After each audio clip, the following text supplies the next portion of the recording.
What's going on, everyone, and welcome back to the Point After with Grusk. Excited for another episode with you all today. It is November 3rd, the greatest month of the year. And man, we've got some good football games that happened over the weekend.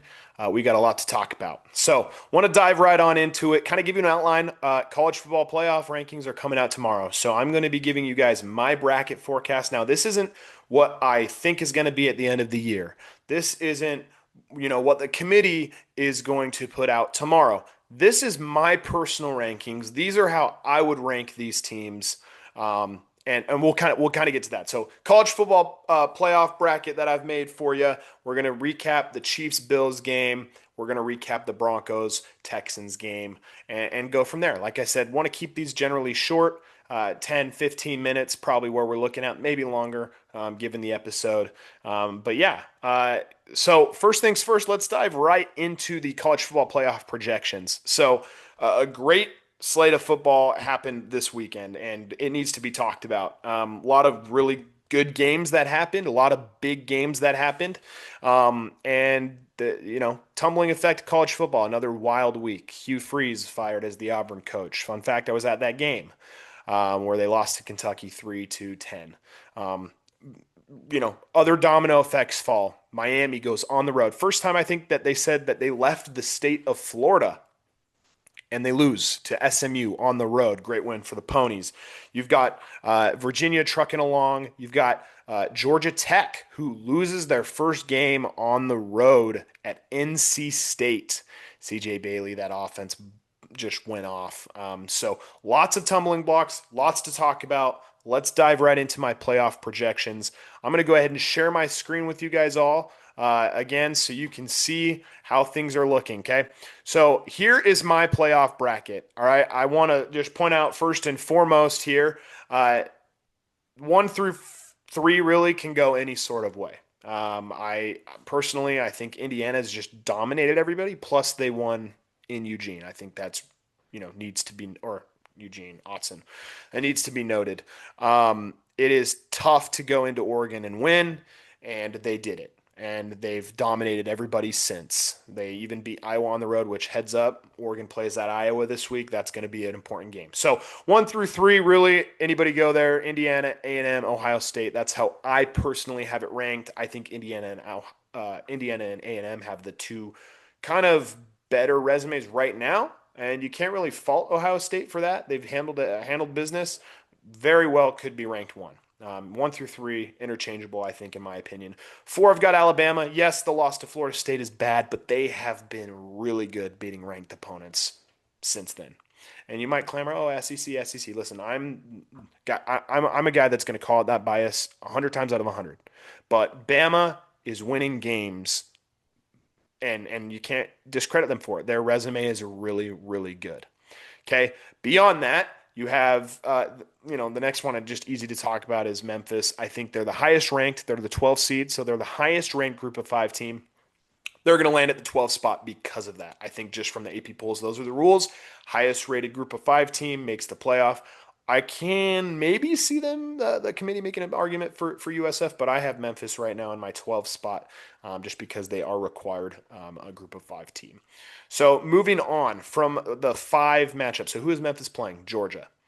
Georgia's one loss is to Bama, and so I have them there. Now, Georgia hasn't looked good, but you can't dock a team for not looking good when winning. They're surviving the punches, and that's what you've got to do. After that, at 6, I've got Ole Miss. Ole Miss is one loss, Georgia. So overall, those are kind of 1 through 6 for me. 4, 5, and 6, it's hard. It's a lot of SEC teams, guys. I know. This is just for tomorrow's rankings because of where the season is. Things are going to play out. A lot of these teams still have a lot of games on their schedule. Actually, they all have a lot of games still on their schedule. It's, only November. However, tomorrow, this is kind of how I would rate them as the college football playoff, just as far as seedings go. Beyond that, 7, Brigham Young University, BYU. Guys, I'm a BYU fan. Let's not dance around it. But let's also not forget the fact that they are 8-0 in a Power 4 conference. They're currently ranked 8 in the country, but I think that they deserve a little bit more respect from the College Football Playoff Committee. They deserve to be a 7th seed. They deserve to host. And the tumbling blocks of Miami losing and Georgia Tech losing this week pave the way for BYU as an undefeated team to be ranked 7th in the College Football Playoff.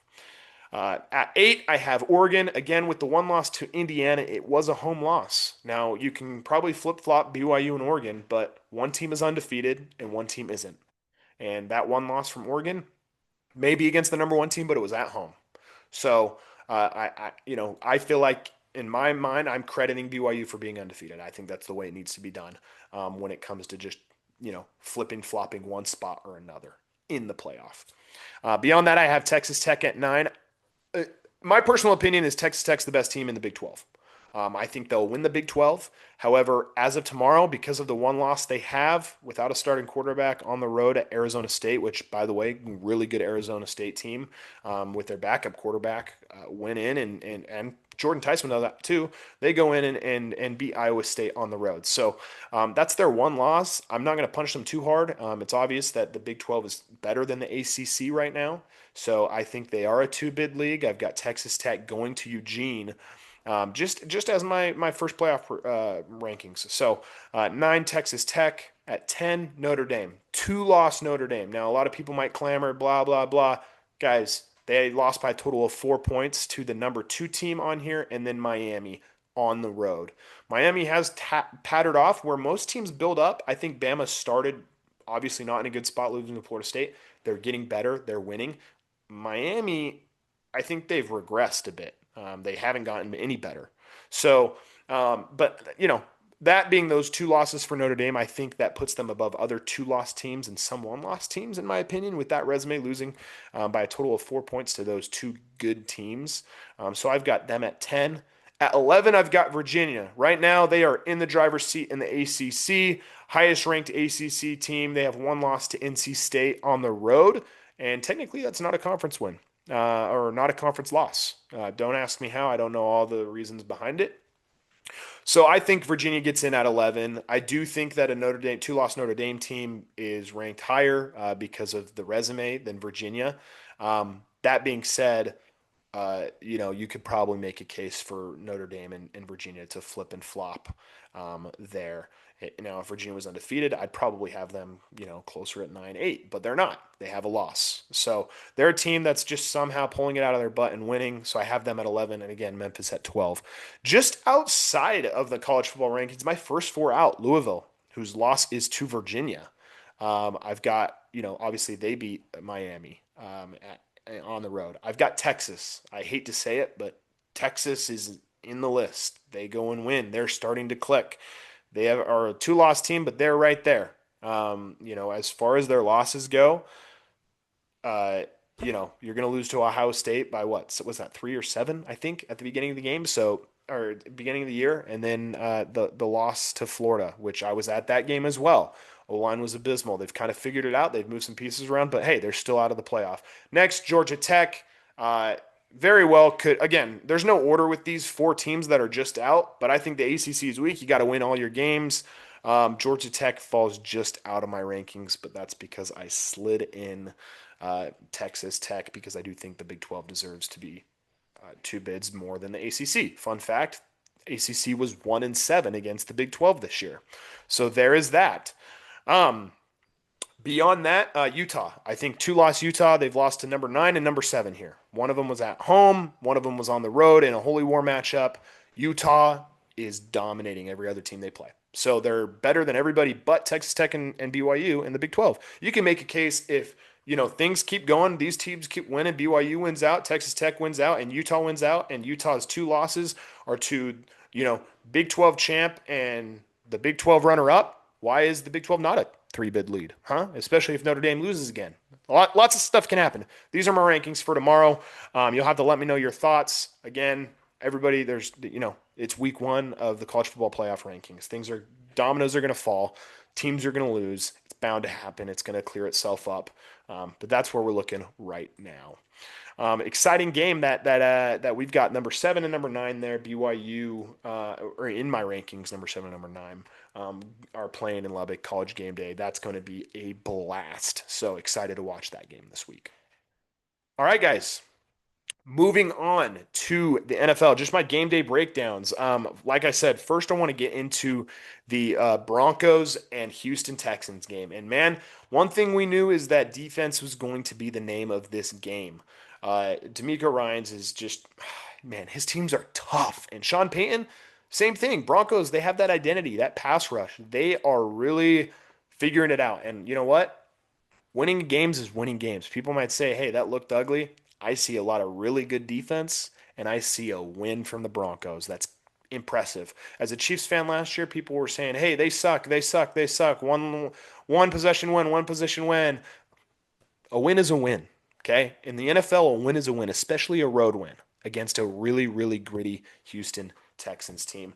Now, I really thought they might give the ball to Dobbins a little bit more, try to establish the run, but it's hard when you're going up against a physical front like that. So, final stat line: Bo Nix didn't play his best game. Okay, 18 of 37, 173 yards, 2 touchdowns, but an interception. Houston sucks that Stroud went down. He goes, he's healthy. You never know, but that's not the name of the game. I thought it sucks because he played probably his best game since his rookie year last week, but he started 6 of 10, 79 yards, and then Davis Mills came in, obviously 137 yards. Just couldn't get it going on offense. I think the Texans are still trying to figure it out. Like I said last week, I think they found a little something. It sucks to see Stroud go down, though. Getting into the film breakdown, I think the name of this game was big plays. I think the play that I'm going to recap is a touchdown, and it's a big play, maybe a coverage breakdown, but just a better route. So want to get right into that. I'm going to share my screen with you guys, and we're going to dive right into this play here. So as you guys see here, Broncos are coming out in this. This is the end of the second quarter here. You're going to see the Broncos come out in a tray formation here at the end of the second quarter. Bo Nix obviously trying to get things going quick. Let me walk you through real quick what we're going to have. A tray setup. That's basically what we used to call it, at least.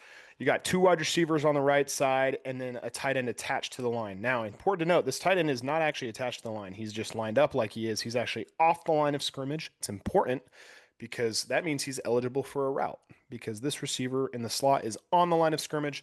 This receiver's off the line of scrimmage to not cover him up. And then the backside, you have one-on-one receiver on the top of the screen here, running back to the right side. So let's break this down. What you're going to do here and what you're going to see in coverage from the Texans is you're going to see what we call a buzz, cover 3 buzz. Basically, what that means, I'll walk you through each assignment. This corner is going to play 1 to vert. And basically, if one runs vertical, he's going to run with him. He's got him. If one doesn't run vertical, he's just going to drop into deep thirds, right? Like a cover 3 route. Okay. Number 2 here, he's the buzz defender. He's just going to help out wherever. Then you've got a hook to flat defender, basically a curled defender here for the middle of the field, or a seam defender, I guess. And then you're going to have another hook to flat defender here. That's going to help out when needed here. And then this guy is what we call Meg. Man everywhere he goes. He's locked up on this top of the screen receiver. It's man-to-man no matter what.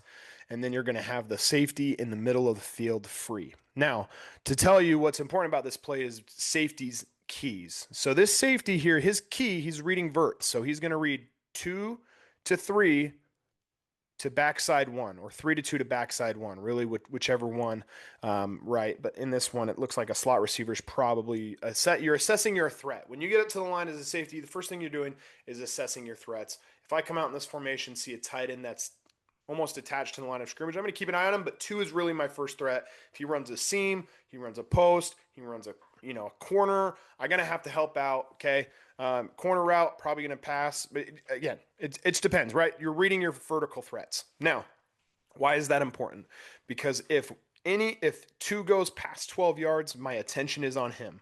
If this guy goes past 12 yards, he's locked up by this guy.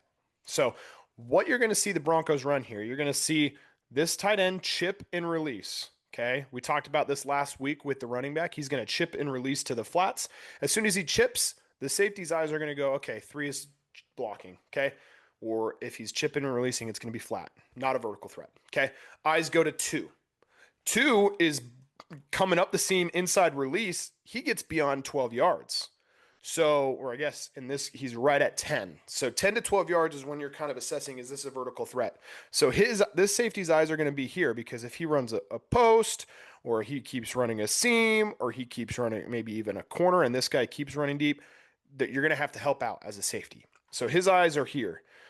This corner, 12 yards again, he's locked up. So what the Broncos, to me, what I call this concept is a vert choice, right? You're going to have two running a vertical choice. He can get here and basically if he sees somebody over the top that's covering the deep, he's going to break down and settle in the zone somewhere, find a spot to sit for the quarterback to hit. Same thing here. Bottom of the screen, he's going to run 12 yards. See, this safety is obviously playing this corner is obviously playing vertical. He's going to sit, okay? Now, why is that important? Because Bo Nix does an amazing job here. This is teach tape from Bo Nix. The top of the screen here is the matchup. Okay, you've got 24, Derek Stingley Jr., one of the best cover corners in the league, one of the best corners, period, in the league right now, versus Cortland Sutton, who is the Broncos' best wide receiver, really good receiver. Okay, simple as that. Bo comes to the line, he knows his matchup. Okay, he knows his matchup. He knows it's that left side. What does he have to do to make that more of an opening, right? It's cover three. You're usually not going to beat somebody, in cover three deep unless you look somebody off. And so what you'll see here is he is going to look off this safety for long enough to hold his attention. We'll call hold, okay? Because what does the safety see? A two running vert. So if Bo's eyes are on that two and his drop back, it looks like he is a vertical threat. So the safety is going to hold, and that gives Bo enough time to, at the last second, flip his hips and hit Sutton right by the pylon because Sutton does some nasty work on this route, finds himself open.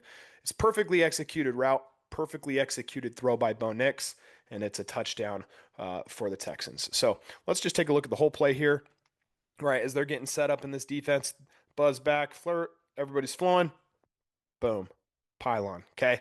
Again, look at this route here by Sutton. This is nasty. Little boom. Stack the receiver, okay? Or stack the DB. You get on top of the DB, you're gonna stack him, right? So you're here. If you beat him inside and you're just running side by side with him, he can still undercut you, make a play. But by stacking him, you basically give the quarterback more room to throw the ball over your shoulder, right? Because then he would have to go through you. You draw a flag. So perfect job of stacking there by Sutton. Great ball by Bo. Daniel Hunter almost gets to him this play, but Garrett does a great job of just keeping him as long as possible, giving Bo enough time to look off the safety. But even better view of what I'm talking about is look here. Here's the teach tape. If I'm a quarterback, if you're a quarterback, you want to know how to look somebody off. Here is how you do it. Okay. Look at Bo Nix on this play. Look at where his eyes are. His eyes are here. His eyes are here. He dang well knows that it's Sutton that he's going to. He's going to look him off. Boom. At the last second, he knows he's open. He can see out of the corner of his eye. He knows he's open. He's going to deliver a perfect strike. Boom. Touchdown Broncos. So again, name of this game was big plays, and they definitely were the ones to execute them. To come out with a win again, doesn't matter by how much. On the road in the NFL against a really good defense, a win is a win. Like I said, it's time to get to the heartbreak. I'm not going to say what's new. That's the question. What's new? What's new? Okay. The Bills beating the Chiefs in the regular season is not new at all. It's something that's totally normal. It happens all the time.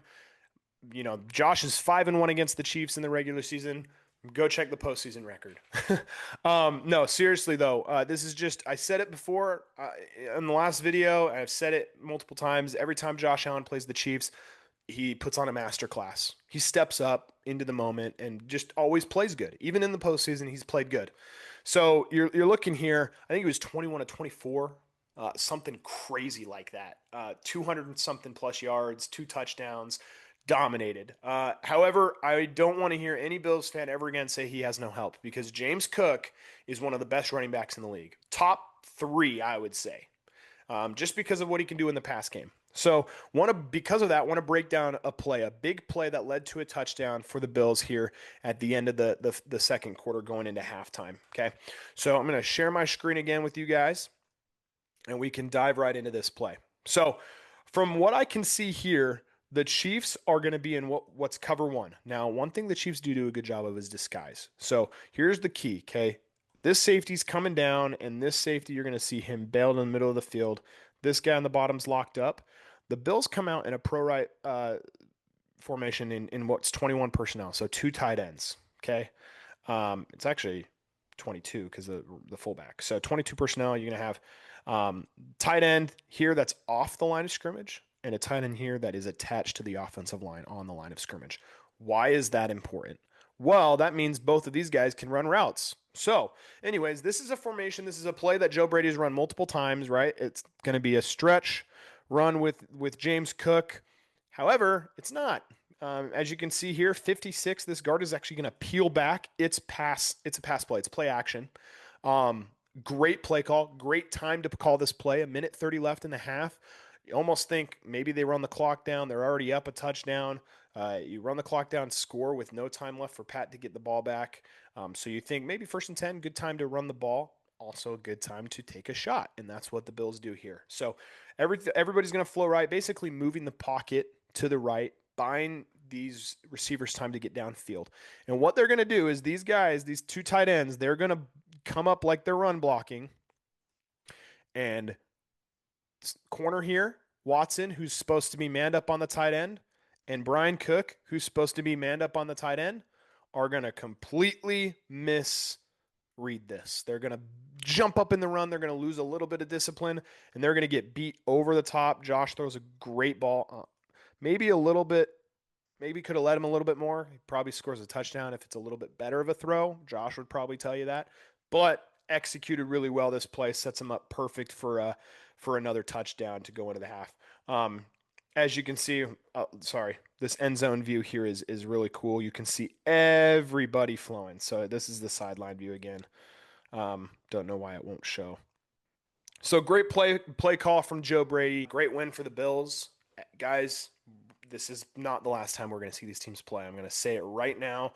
They're going to play again in the playoffs, whether it's, and now the importance is it's probably going to be in Buffalo. So keep an eye out for that. Other than that, guys, that's all I have for my film breakdown. And if you have teams that you want me to do, please let me know. If you have questions, coverages, things you want me to talk about. Again, I'm not like the greatest ball knower on the planet, but I know enough to teach you guys and help you guys learn the game a little bit more and have fun with it. So thanks so much for tuning in again, and we'll see you next time on The Point After.